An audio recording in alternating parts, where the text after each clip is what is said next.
여러분 안녕하십니까? 뉴스데스크 원주입니다. 원주의 한 주민자치위원회가 높은 수강료와 시설을 독점적으로 사용하고 있는 행태를 보도해드렸는데요. 다른 주민자치위원회에선 직장 내 괴롭힘과 성희롱 의혹이 불거졌습니다. 여성 직원 3명이 모두 퇴사하는 사태까지 벌어지면서 원주시가 조사에 착수했습니다. 보도에 황구선 기자입니다. 기업도시를 비롯한 원주 서부권 주민들의 문화 프로그램을 위한 서부권 생활문화센터, 원주문화재단이 운영하다 지난 7월부터 지정면 주민자치위원회가 위탁 운영을 맡았습니다.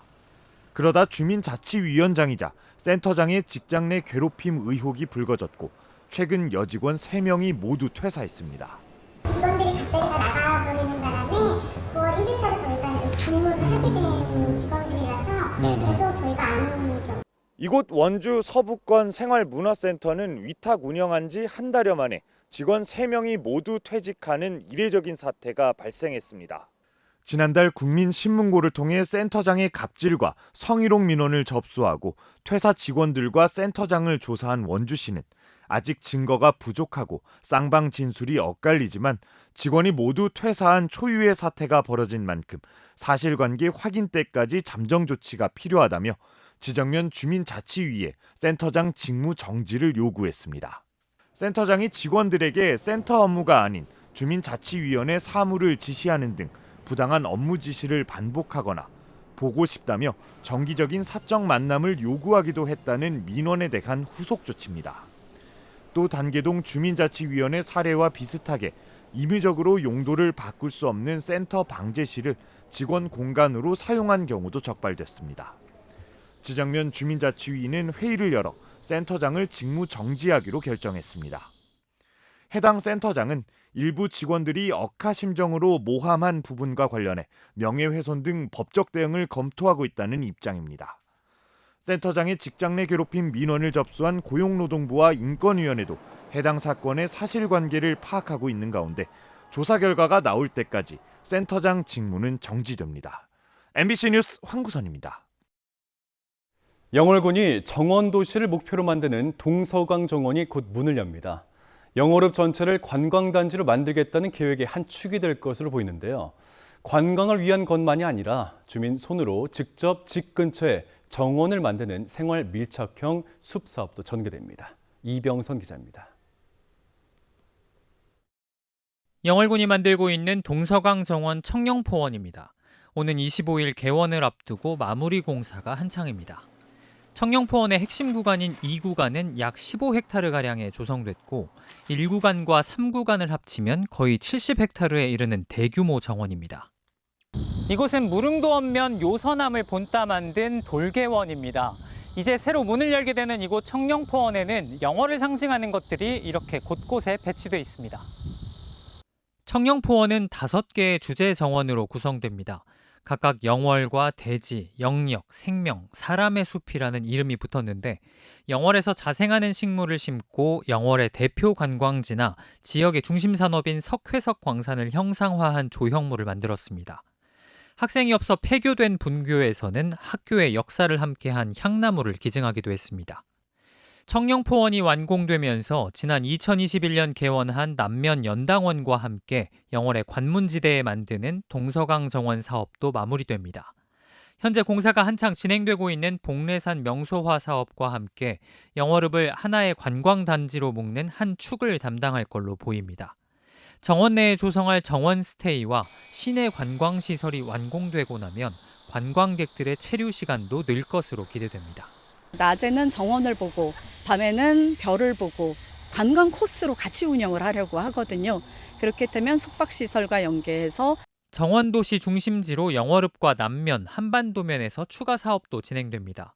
관광지로 쓰이는 정원만이 아니라 각자의 집 인근에 정원을 조성하는 생활 밀착형 숲을 만드는 겁니다. 이를 위해 내년부터 4년 동안 80억 원을 들일 예정인데 주민들을 정원사로 양성하는 프로그램도 함께 추진할 계획입니다. MBC 뉴스 이병선입니다. 강원도교육청 공무원들의 선거 개입 의혹을 폭로한 간부가 말을 번복하면서 사표를 철회하고 다시 교육청에 복귀하기로 결정되자 파장이 커지고 있습니다.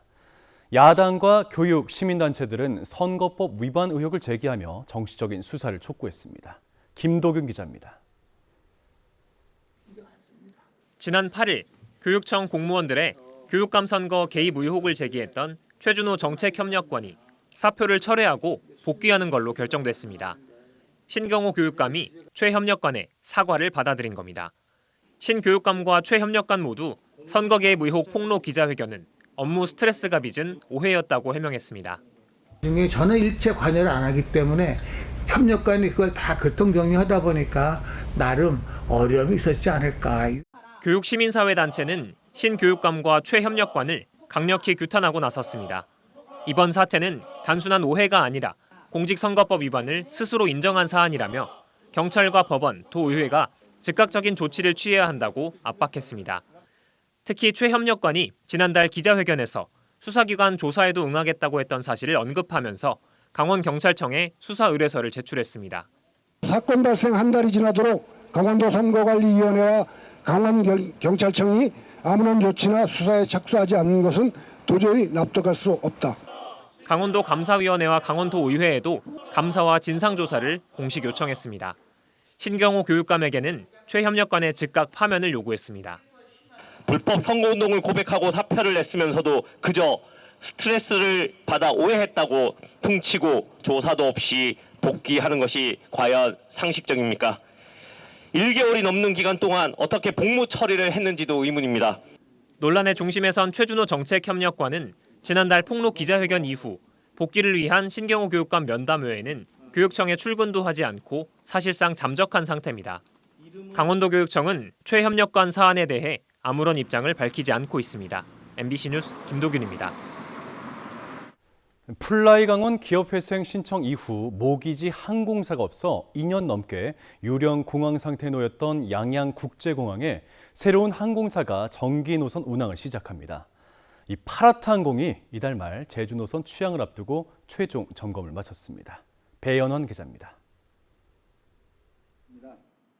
강원도와 양양공항, 파라타항공, 양양군 관계자들이 한자리에 모였습니다. 이달 말로 예정된 제주 노선 첫 취항을 앞둔 최종 점검입니다. 플라이강원 운항 중단 이후 사실상 개점 휴업 상태였던 양양국제공항에 다시 정기 노선이 운항될 예정입니다.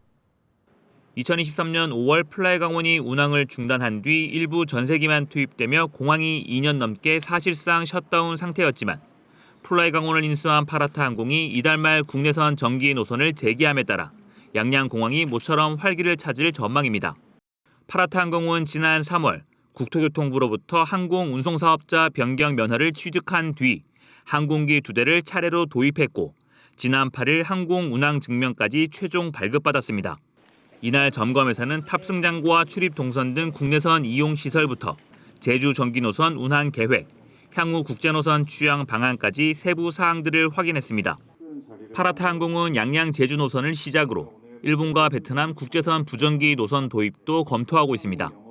양양공항의 국내선 정기편을 우선적으로 취항하고 지속적으로 국제선 부정기 운항 등을 통해서 국내외 항공 수요를 개발할 수 있도록 그리고 강원 영동 지역의 항공교통 편의를 강원도는 신생 항공사의 어려움을 고려해 운항에 따른 장려금 지원 계획을 내놨습니다. 정기편 편당 재정 지원금을 좀 지원해 나갈 그럴 계획이고요. 그리고 이제 앞으로 또 인바운드 부정기 전세 부정기편 이런 데 대해서도 이런 재정 지원을 조금씩 확대해 나갈 그럴 계획입니다. 파라타항공은 이르면 이번 주 내로 양양 제주 운항 시간 등을 확정해 항공권 예매도 시작할 예정입니다. 한편 플라이강원을 인수한 만큼 파라타항공이 양양공항을 거점 공항으로 언제까지 유지할지, 강원도 지원에 따른 조건은 꼼꼼하게 이행할지 앞으로 지켜볼 문제입니다. MBC 뉴스 배연환입니다. 강원 지역 모빌리티 특화 도시를 지정하고 지원하는 강원도 모빌리티 혁신 조례안이 상임위를 통과했습니다. 강원도의회 안전건설위원회는 모빌리티 특화도시 지정과 지원, 전문 인력 양성, 우수 모빌리티 사업, 재정 지원 등의 내용이 담긴 모빌리티 조례안을 심의했습니다. 농업 기반 강원도 산업을 전기차나 드론 등 미래 모빌리티로 바꿔가려는 시도로 앞서 전략산업이 추진되는 원주, 횡성에도 그 효과가 기대됩니다. 해당 조례안은 오는 18일 도의회 본회의에서 최종 의결을 앞두고 있습니다. 이달 중순 이탈리아로 출장을 떠나는 시의원들의 외유성 부적합 논란이 일자 일부 의원들이 뒤늦게 불참을 결정했습니다. 원주시 의회에 따르면 출장이 예정됐던 시의원 6명 가운데 3명이 오늘 오후 가지 않겠다는 의사를 밝혔습니다. 이들 중엔 선거법 위반 판결 이후 시의회에서 30일 출석 정지 징계를 받은 의원과 병가 등의 사유로 의회 일정에 소홀했다는 지적을 받고 있는 의원 등이 포함됐습니다. 원주시도 긴급 회의를 열어 해외 출장 계획 자체를 전면 재검토하기 위한 논의에 들어간 것으로 전해졌습니다. 춘천시가 1조 원 규모의 고운리 행정복합타운 조성 사업을 반려하자 강원도 의회가 깊은 유감과 우려를 표한다는 성명을 냈습니다. 특히 도의회가 사업 재원 마련을 위한 안건을 심사하는 도중에 춘천시가 제안서를 반려한 것은 도의회의 심사 의결권을 침해하고 행정기관 간 신뢰를 저버린 행위라고 비판했습니다. 국민의힘 지광천, 박대현 강원도 의원은 춘천시가 이러는데 꼭 도청이 춘천에 있어야 하느냐며 도청 소재지 변경까지 거론하면서 춘천시를 압박했습니다. 남원지 역세권의 임시 공영주차장이 조성됩니다. 원주시는 LH, 건설사 2곳과 업무 협약을 체결하고 남원지 역세권 안에 주차장 필지 6곳과 특화용지 1곳 등 2만 5천여 제곱미터의 임시 공영주차장을 조성해 활용키로 했습니다. LH는 용지를 무상으로 임대하고 건설사는 임시 주차장 조성 공사를, 원주시는 운영 관리를 맡아 시민들과 아파트 건설 현장 근로자들이 사용할 수 있도록 무료로 개방할 계획입니다. 오는 11월쯤 공영주차장 조성이 완료되면 원주권 이용객들의 교통 편의가 좋아지고 역세권 활성화에도 도움이 될 수 있을 것으로 기대됩니다. 어제 오후 4시 50분쯤 원주시 단구동의 한 건설 현장에서 20대 외국인 노동자가 작업 중에 추락했습니다. 이 남성은 5층 높이 건물 외벽에서 약 10m 아래로 추락해 중상을 입었고 병원으로 이송돼 치료를 받고 있습니다. 사고와 관련해 현장 관계자는 안전모와 안전화 등을 지급했고 작업 시작 전 안전교육 등을 실시해 법 위반 요소는 없었다고 해명했습니다. 지금까지 뉴스데스크 원주였습니다.